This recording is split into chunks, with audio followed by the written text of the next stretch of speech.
Assalamualaikum teman-teman. Di video kali ini kelompok saya akan menyajikan sebuah video tentang media pembelajaran audiovisual, yaitu globalisasi.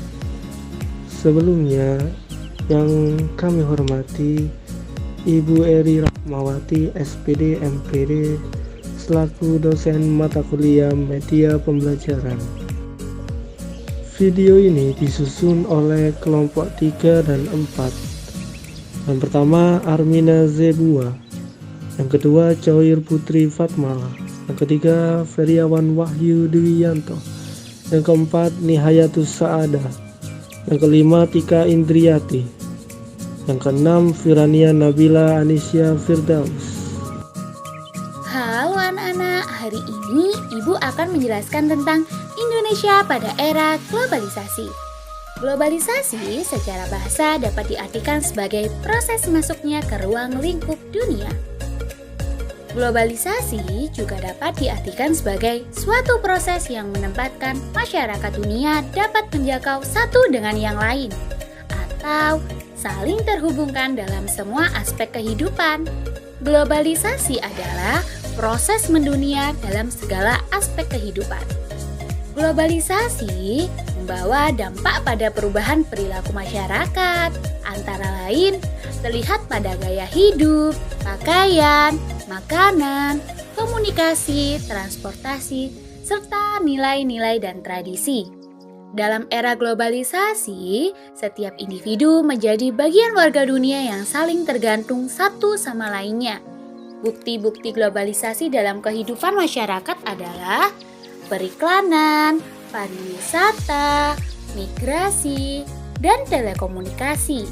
Kemajuan di bidang teknologi komunikasi dan transportasi mempercepat proses globalisasi. Dampak globalisasi. Dampak globalisasi ada dua, yaitu dampak positif dan dampak negatif.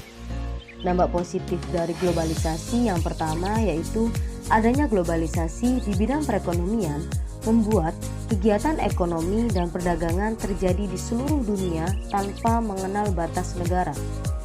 Yang kedua, ilmu pengetahuan dan teknologi berkembang dengan sangat pesat. Yang ketiga, memudahkan berbagai kegiatan manusia serta arus pergerakan barang dan jasa menjadi lebih mudah dan lancar.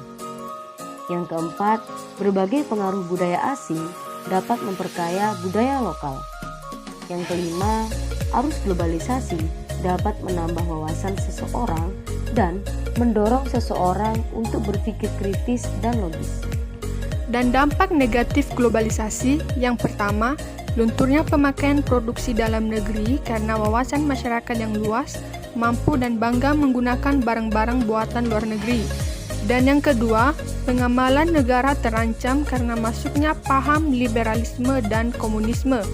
Yang ketiga, kesenian tradisional kurang diminati golongan muda.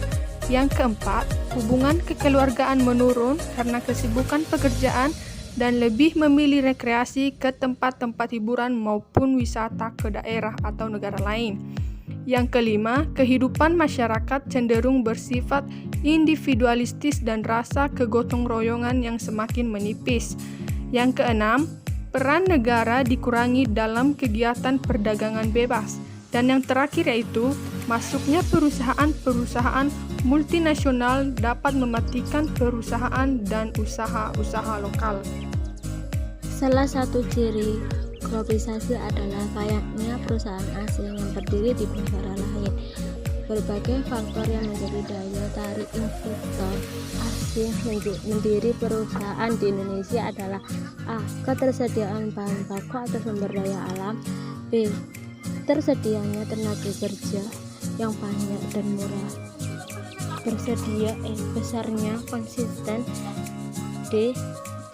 Jaminan atau stabil keamanan dan kepastian hukum. E. Lama yang luas dan letak yang strategis. Beberapa keuntungan adanya perusahaan asing di Indonesia adalah yang pertama, dapat menyediakan lapangan pekerjaan. Yang kedua, menambah devisa atau pendapatan bagi negara. Yang ketiga, kebutuhan masyarakat terpenuhi sehingga meningkatnya kesejahteraan. Yang keempat, mempercepat alih teknologi.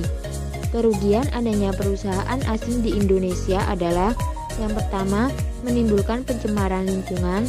Yang kedua, adanya alih fungsi lahan. Yang ketiga, mendorong masyarakat berperilaku konsumtif. Yang keempat, masyarakat Indonesia tidak sepenuhnya dapat menikmati kekayaan alam. Yang kelima, menyebabkan ketergantungan negara pada utang luar negeri serta investasi asing. Perusahaan asing di Indonesia. Berikut beberapa perusahaan asing yang beroperasi di Indonesia. Yang pertama, Caltex, bidang usaha pengeboran minyak, asal negara Amerika Serikat. Yang kedua, British Petroleum, bidang usaha pengeboran minyak, asal negara Inggris. Yang ketiga, Freeport MC Moran, bidang usaha pertambangan emas dan tembaga, asal negara Amerika Serikat. Yang keempat, Sony, bidang usaha elektronika, asal negara Jepang. Yang kelima, Samsung, bidang usaha elektronika, asal negara Korea Selatan. Yang keenam, Siemens, bidang usaha komunikasi, asal negara Jerman. Yang ketujuh, Adidas, bidang usaha sepatu, asal negara Jerman. Yang kedelapan, Carrefour, bidang usaha retail atau perdagangan eceran, asal negara Prancis. Yang kesembilan, Toyota, bidang usaha kendaraan, asal negara Jepang. Dan yang ke-10, Newmont, bidang usaha pertambangan emas, asal negara Amerika Serikat. Baik teman-teman, itu tadi penyajian video dari kelompok kami. Kurang lebihnya mohon maaf dan semoga bermanfaat. Kami akhiri, wassalamualaikum warahmatullahi wabarakatuh.